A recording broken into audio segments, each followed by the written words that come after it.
Break के बाद एक बार फिर से स्वागत है आप सभी का डंके की चोट पर। अफगानिस्तान में तालिबान को खड़ा करने में पाकिस्तान का हाथ है, ये बात किसी से छिपी हुई नहीं है। लेकिन अब तो इमरान खान की पार्टी की एक नेता ने टीवी डिबेट में दुनिया के सामने कह दिया है कि तालिबान के सहारे कश्मीर को हथियाने की साजिश चल रही है। एक तरफ अफगानिस्तान की ये जमीनी सच्चाई है, यहाँ फिजा में खौफ फैला हुआ है, हवा में बारूद की गंध घुल गई है और गलियों में दहशत दौड़ रही है। पूरी दुनिया अफगानिस्तान के मौजूदा हालात और तालिबान के बढ़ते कदमों को लेकर फिक्रमंद है। तालिबान से डरने वाले अफगानिस्तान के लोगों की चिंता अब दुनिया को सताने लगी है। दुनिया भर के तमाम लीडर आपस में सिर जोड़कर इस नाजुक और तकलीफदेह मौके के चंगुल से बाहर निकलने का रास्ता तलाश रहे हैं। लेकिन ये जमीनी हालात को दिखती तस्वीर का एक रुख है। अब जरा इस तस्वीर का दूसरा रुख भी देखते हैं। एक तरफ जुल्म और सितम के रहनुमा तालिबान हैं, जिनके नाम की दहशत से पूरी दुनिया दुबली हुई जा रही है, तो दूसरी तरफ पाकिस्तान जैसे मुल्क हैं, जो इस बेगानी शादी में अब्दुल्ला दीवाना वाली बात को साबित करने पर आमादा है। नमूना ये देखिए। अफगानिस्तान माशाल्लाह से देख ले, वो तालिबान हमें कहते हैं हम आपके साथ हैं और इंशाल्लाह वो आके हमारे साथ कश्मीर फतह करके देंगे। यह है पाकिस्तान की असली मंशा, जो अब जुबान पर आने लगी है। ये किसने आपको कोई व्हाट्सएप आया होगा कि तालिबान आपके साथ मिलकर के कश्मीर आजाद कराएंगे? वाकई ऐसा कोई ख्वाब देखती हैं आप? किसने दिखाया है? इंशाल्लाह। ये कैसे, किसने आपको बताया? आप न्यूज़ आपको पता है आपने क्या कहा है? नहीं सुनते मैडम, आपको पता ही नहीं है? जाके देखते नहीं है। पाकिस्तान के प्रधानमंत्री इमरान खान की पार्टी पीटीआई की एक नेता ने टीवी चैनल पर यह बात कहकर पाकिस्तान और उसके नेता को पूरी तरह से बेनकाब कर दिया। पीटीआई के नेता नीलम इरशाद शेख ने टीवी चैनल पर डिबेट के दौरान कहा कि तालिबान पाकिस्तान के साथ है। मैडम, मैं आपसे पूछ रहा हूँ, तालिबान आपको कश्मीर जीत करके देंगे, ये किसने आपको बताया? हमारे साथ मिलके इंडिया, आप कैसे कह सकते हैं कि मैं इंडिया की तरफ से बोल रही हूँ? पाकिस्तान टीवी चैनल पर डिबेट करवाने वाला एंकर भी इन मोहतरमा की बातों को सुनकर सिर पकड़कर बैठ गया। अफगानिस्तान में हाहाकार मचा हुआ है। तालिबान के हत्थे चढ़ने से बचने के लिए लोग मारे मारे फिर रहे हैं और हर कोई तालिबान की हद से बाहर निकलने के लिए बेताब है। लेकिन पाकिस्तान के भीतर आला से लेकर अदना तक सभी लोग कश्मीर के नाम का कहरा पड़ रहे हैं और हर किसी के सपने में कश्मीर ही नजर आ रहा है।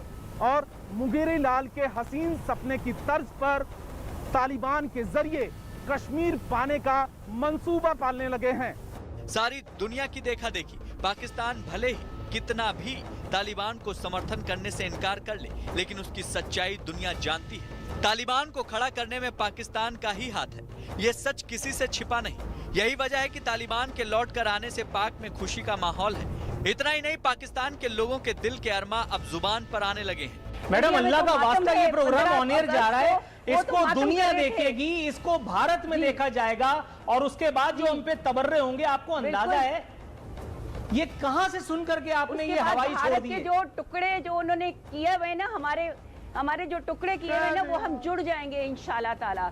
पाकिस्तान के टीवी चैनल का पत्रकार कश्मीर और उसके मसले की असलियत के साथ साथ भारत को भी समझता है, तभी तो वो बार बार मोहतरमा को बीच में टोकता भी है। शादी में अब्दुल्ला दीवाना वहाँ से है, हमारी फौज के पास पावर है, हमारी हुकूमत के पास पावर है।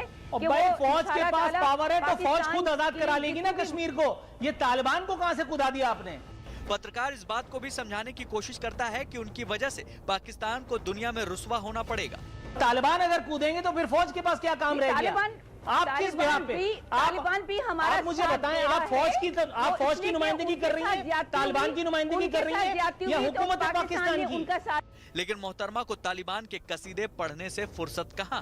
पराई शादी में अब्दुल्ला दीवाना वहाँ से है, हमारी फौज के पास पावर है, हमारी हुकूमत के पास पावर है। कश्मीर पाकिस्तानियों के लिए दुखती नब्ज है। ना उन्हें इतिहास की समझ है और ना ही भूगोल का ज्ञान। बस अपने मौका परस्त नेताओं के भड़काने पर कुछ भी बोलते रहते हैं। लेकिन पाकिस्तानी एक सच अच्छी तरह जानते हैं कि हिंदुस्तान की मार तगड़ी है। शायद इसी मार का बदला लेने की तड़प में हर एक पाकिस्तानी को किसी भी जहन्नुम तक ले जाने के लिए मतलबी बना दिया है। लेकिन शायद वो भूल जाते हैं कि ये हिंदुस्तान है पाकिस्तान नहीं जिसका कोई दीन ईमान नहीं। इस बीच एंकर ने नीलम इरशाद शेख से पूछा कि तालिबान आपको कश्मीर जीत कर देगा, यह आपसे किसने कहा? इस पर नीलम बोली कि भारत ने हमें बांटा और हम फिर एकजुट होंगे। हमारे जो टुकड़े किए हैं ना, वो हम जुड़ जाएंगे इंशाल्लाह। अपने नेता इमरान खान की साजिशों में लिपटी पीटीआई की ये नेता शायद जमीनी सच्चाई को जानती ही नहीं है। मौजूदा तालिबान के उन इरादों के बारे में उनका ज्ञान शून्य है जो अफगानिस्तान पर कब्जा करने के बाद तालिबान ने जाहिर कर दिया था। साफ है पाकिस्तानियों को ये कहावत पता ही नहीं कि मदहोशी में देखे गए सपने कभी सच नहीं होते। हालांकि मीडिया रिपोर्ट के मुताबिक पाकिस्तान के विदेश मंत्री ने यह यकीन जाहिर किया है कि अफगानिस्तान में तालिबान के कब्जे के बाद अब वहां सियासी समझौते में पाकिस्तान की बड़ी अहम भूमिका हो सकती है। यानी पाकिस्तान वहां भी घात तैयार की थी, वो अब अमरिंदर सरकार को जड़ से उखाड़ने की कोशिश कर रही है। पंजाब सरकार के 3 कैबिनेट मंत्री और 25 से ज्यादा विधायकों ने अपने ही मुख्यमंत्री को हटाने के लिए आर पार की सियासी लड़ाई शुरू कर दी है। वहीं छत्तीसगढ़ में भी मुख्यमंत्री पद को लेकर अंदरूनी कलह का तूफान आज राहुल गांधी तक पहुंचा। हाईकमान की लाख कोशिशों के बावजूद छत्तीसगढ़ और पंजाब में सीएम की कुर्सी को लेकर घमासान जारी है। सिद्धू ने अमरिंदर सिंह के खिलाफ बगावत का जो बिगुल फूंका था, उसका असली शोर अब पंजाब से लेकर दिल्ली तक सियासी फिजा में गूंजने लगा है। पंजाब कांग्रेस के अध्यक्ष पद की कमान संभालने के बाद पहली बार राज्य में बड़ी उथल पुथल शुरू हो गई है। पंजाब में अमरिंदर सिंह के साथ सरकार में शामिल कुछ मंत्री और विधायकों के एक गुट ने मुख्यमंत्री बदलने की मांग कर दी है। अमरिंदर सरकार में कैबिनेट मंत्री तृप्त राजेंद्र बाजवा के घर कैप्टन विरोधी खेमा एक बार फिर लामबंद हुआ। मुख्यमंत्री अमरिंदर के खिलाफ 30 से ज्यादा नेताओं ने लंबी बैठक की। कैप्टन विरोधी इस मीटिंग में मंत्री तृप्त राजेंद्र सिंह बाजवा, मंत्री चरणजीत सिंह चांदनी, मंत्री सुखजिंदर सिंह रंधावा शामिल रहे। इनके अलावा करीब 25 विधायक भी इस मीटिंग में मौजूद रहे। साथ ही पंजाब कांग्रेस के कुछ पूर्व विधायक और राज्य कांग्रेस के कुछ नेता भी कैप्टन को हटाने के लिए हुई चर्चा में शामिल रहे। छोटी डिमांड हल करने, लेकिन आज हालात ये है कि इस मुख्यमंत्री नाल साडे मसले हल नहीं हो रहे, इस करके असीं केंद्र सरकार को मिलने जा रहे हैं। मेरी राय है, सबकी राय ये थे कुछ ये सीएम साहब को रिप्लेस होना चाहिए, नहीं तो कांग्रेस नहीं बचेगी। तो सर कौन होगा सीएम फेस पे? सोनिया गांधी साहब मिलने जा रहे हैं, इस विषय पे बात करेंगे। अभी कितने विधायक आपके साथ हैं? जो नंबर छोड़ो, जब दिल्ली पहुंचेगा आपको पता चल जाएगा, जहाँ हाईकमांड इधर आएगा तब पता चलेगा। दरअसल मुख्यमंत्री अमरिंदर सिंह को हटाने की मुहिम सिद्धू के सलाहकारों की विवादित पोस्ट के बाद शुरू हुई है और जिन नेताओं ने कैप्टन के खिलाफ मीटिंग की है वो सिद्धू के समर्थक माने जाते हैं। यानी बगावत की ये बुनियाद कहां से तैयार हुई, इसे आसानी से समझा जा सकता है। नवजोत सिंह सिद्धू को प्रदेश अध्यक्ष बनाने के बाद कांग्रेस आला कमान को लग रहा था कि पंजाब में बगावत थम जाएगी, लेकिन ताजा मामले में सूबे के मुख्यमंत्री कैप्टन अमरिंदर सिंह के खिलाफ बगावत की सुनामी आ गई है। कैप्टन के साथ काम कर चुके लगभग 3 मंत्री और 25 विधायकों ने बैठक के बाद साफ कहा है कि अब वक्त आ गया है जब सूबे के मुख्यमंत्री कैप्टन अमरिंदर सिंह को फौरन उनके पद से हटा देना चाहिए।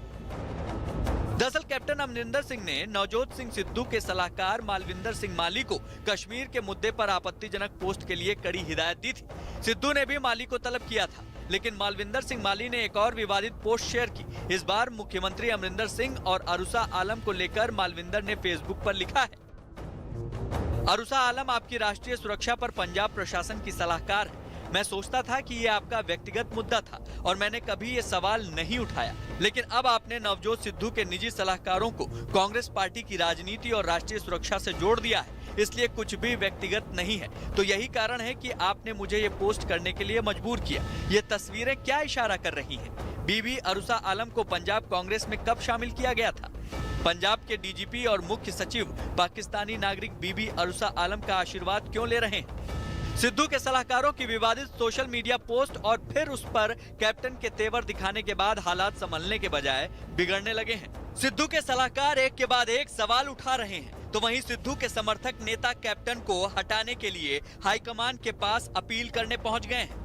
अब कांग्रेस हाईकमान के सामने पंजाब और छत्तीसगढ़ दोनों जगह मुख्यमंत्री पद को लेकर चल रहे घमासान को शांत करने की चुनौती है।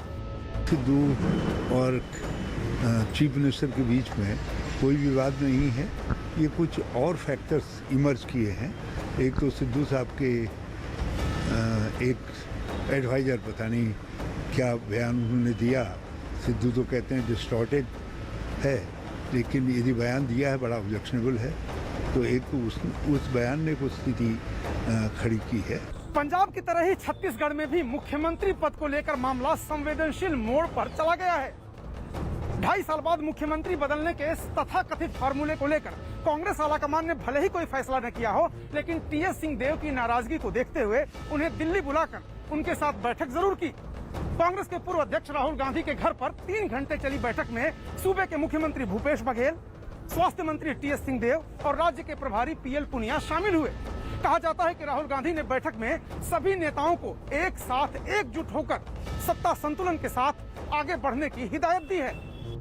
छत्तीसगढ़ में 2.5 साल के लिए मुख्यमंत्री बनाने वाला फॉर्मूला लागू होना था। स्वास्थ्य मंत्री टीएस सिंहदेव पहले भी सीएम की रेस में थे।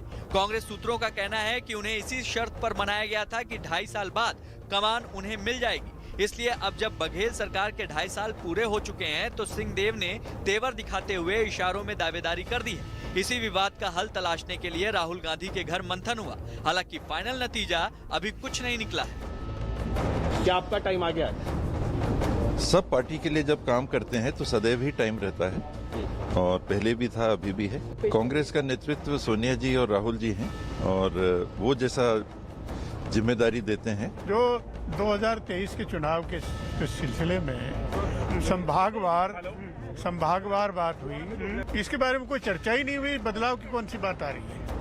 छत्तीसगढ़ और पंजाब कांग्रेस की राजनीतिक समस्या एक जैसी है। दोनों जगह मुख्यमंत्री को बदलने की मांग हो रही है, लेकिन पंजाब में मुख्यमंत्री कैप्टन के खिलाफ बगावत ज्यादा तेज है, जबकि छत्तीसगढ़ का सियासी तूफान अभी मुखर नहीं है। हालांकि पंजाब कांग्रेस के प्रभारी हरीश रावत ने पंजाब के मंत्रियों और विधायकों को बातचीत के लिए दिल्ली के बजाय देहरादून बुलाया है। वो चाहते हैं कि हाईकमान के सामने कोई भी मुद्दा रखने से पहले वो जमीनी हालात और बाकी नेताओं की बात अच्छी तरह समझ सके। वहीं छत्तीसगढ़ में मुख्यमंत्री भूपेश बघेल के खिलाफ अंदरूनी बगावत को शांत करने की कोशिशें लगातार जारी है। नकली कोरोना वैक्सीन पूरी दुनिया में अपना पैर पसार चुका है और भारत में भी इसका खतरा मंडराने लगा है। इंटरपोल इसको लेकर अलर्ट जारी कर चुका है। साथ ही WHO ने भी भारत को सचेत रहने की एडवाइजरी दी है। अगर वक्त रहते इस पर कार्रवाई नहीं हुई तो भारत जैसे बड़े मार्केट में इसके परिणाम भयावह हो सकते हैं।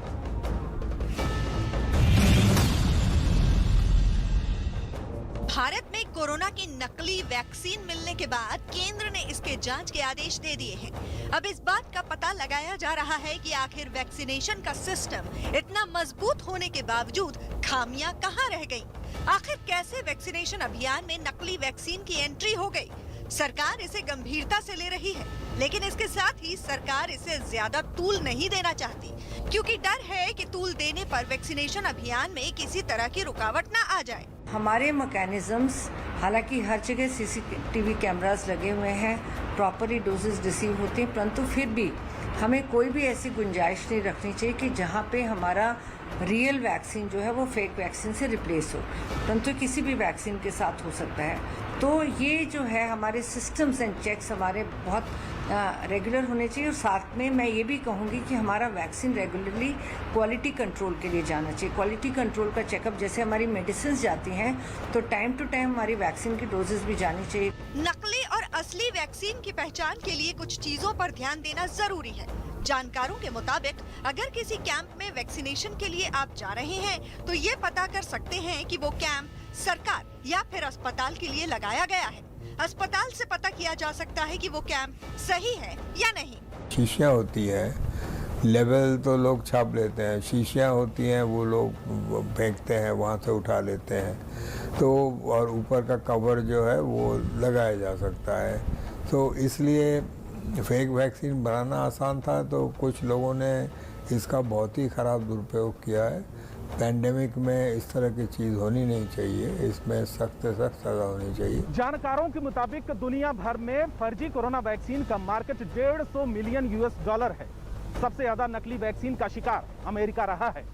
ये टीके चाइना से आते हैं और दुनिया भर में फैल जाते हैं। कोरोना काल में जालसाजों ने अपना एक बड़ा बाजार बना रखा है। यही वजह है कि नकली वैक्सीन को लेकर भी कई तरह की आशंकाएं जताई जा रही हैं। जैसे USA में 1200 ऐसे एडवर्टाइजमेंट और वेबसाइट्स पाए गए थे जहां ऑनलाइन सेल नकली कोविड वैक्सीन का हो रहा था। हिंदुस्तान में भी 3-4 ऐसे आए, लेकिन बहुत ज्यादा नहीं है, क्योंकि ऑनलाइन आने के बाद अवेयरनेस हो गया, ये ठीक नहीं। भारत में सबसे पहले मुंबई में जुलाई के महीने में 2503 फर्जी वैक्सीन सीज की गई थी। इन शीशियों में सिर्फ नमक का पानी था, जिसे कोरोना वैक्सीन कहकर लोगों को दिया जा रहा था। इस मामले में 14 लोगों को गिरफ्तार किया गया था। पुलिस के मुताबिक ये वैक्सीन 2000 लोगों को दी गई थी। इस मामले में कुछ डॉक्टर और अस्पताल भी शामिल पाए गए थे। ये गिरोह बड़ी सोसाइटी में कैंप लगाकर लोगों को वैक्सीन देते थे। इसी तरह कोलकाता में 500 लोगों को फर्जी वैक्सीन दी गई थी। ये वैक्सीन ट्रांसजेंडर और दिव्यांग लोगों को दी गई थी। WHO के मुताबिक भारत और युगांडा में नकली कोरोना वैक्सीन फैलने का सबसे ज्यादा खतरा है। खतरे का अंदाजा इसी बात से लगाया जा सकता है कि भारत में काफी मात्रा में पहले से ही नकली दवाएं बेची जाती रही हैं।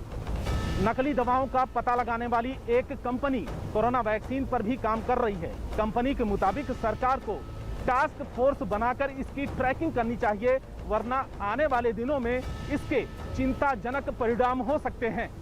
हाल ही में यूनिसेफ ने एक ग्लोबल ट्रस्ट रिपोजिटरी बनाया है। इसके तहत असली कोरोना वैक्सीन की यूनिक सीरियल नंबर के जरिए ट्रैकिंग की जाती है। इससे नकली वैक्सीन को पहचानने और उसे अलग करने में मदद मिलती है। ये तकनीक 92 गरीब देशों को मुफ्त दी गई है। हालांकि भारत को इसमें शामिल नहीं किया गया है। नकली वैक्सीन के कारोबार में अपराधियों के संगठित गैंग शामिल होते हैं। ये बहुत कम पैसे में नकली वैक्सीन बना लेते हैं और उसे महंगी कीमत पर बाजार में बेचते हैं। ऐसी प्रॉब्लम वहाँ आती है जहाँ लोग जो है भीड़ से बचने के लिए या थोड़ी सी प्रॉब्लम के लिए जो है कहीं और जाना चाहते हैं, वहाँ पे जो है ये प्रॉब्लम जो है हो सकती है। तो लोगों को चाहिए कि सिर्फ गवर्नमेंट अथराइज सेंटर्स में जाए। वहाँ अगर वो जाते हैं गवर्नमेंट अथराइज सेंटर में तो इसकी संभावना नहीं रहेगी। पेशे से वकील विशाल तिवारी ने सुप्रीम कोर्ट में जनहित याचिका दाखिल कर मांग की है कि केंद्र सरकार फर्जी कोरोना वैक्सीन पर नजर बनाने के लिए एक टास्क फोर्स का गठन करे, क्योंकि ये मामला करोड़ों लोगों के स्वास्थ्य अधिकारों से जुड़ा है। हालांकि कोरोना काल में इस वक्त देश में सबसे बड़ा वैक्सीनेशन अभियान चलाया जा रहा है। युद्ध स्तर पर चलाए जा रहे इस अभियान को पलीता लगाने की कोशिश वो लोग कर रहे हैं जो लोगों की जान दांव पर लगाकर मुनाफा कमाने की होड़ कर रहे हैं, और यही वजह है ऐसे लोगों पर शिकंजा कसने के लिए सरकार अब अपनी कमर कस चुकी है। और अब देश और दुनिया की खबरों का सुपर प्राइम टाइम बुलेटिन 100 बात की एक बात